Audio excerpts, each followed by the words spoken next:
Jean-Luc Mélenchon, j'imagine que vous l'avez vu, Michel Onfray, a déjà préparé son affiche. Affiche Mélenchon Premier ministre. Que vous inspire ce nouveau paysage politique où c'est la France insoumise qui a pris les rênes à gauche?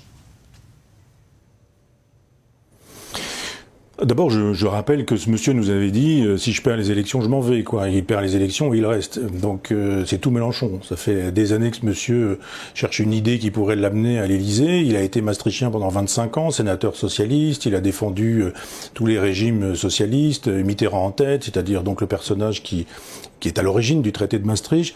Et puis un temps il a été jaurétien, puis un temps il a été gaulliste, et le voilà maintenant islamo-gauchiste.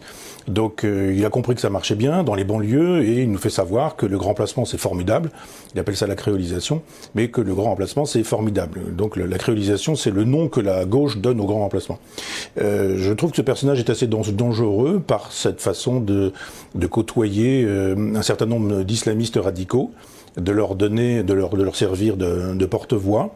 Et il n'a que faire de la France, il a juste envie d'être élu ou réélu. Il veut pas partir, il a perdu, mais à chaque fois qu'il perd, il dit « Ah, mais j'ai failli gagner. Si j'avais pas été troisième, j'aurais été second, et si j'avais été second, j'aurais été premier. » La dernière fois, c'est pareil, c'est « Ah, mais avec, je sais plus, 400, 500 ou 600 000 voix, si je les avais eues, j'aurais été élu. » Bah oui, d'accord, mais sauf qu'ils les avaient pas.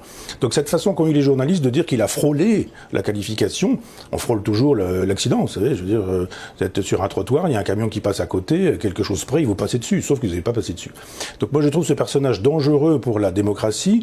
On parle beaucoup d'extrême droite pour Marine Le Pen, on parle pas d'extrême gauche pour Jean-Luc Mélenchon.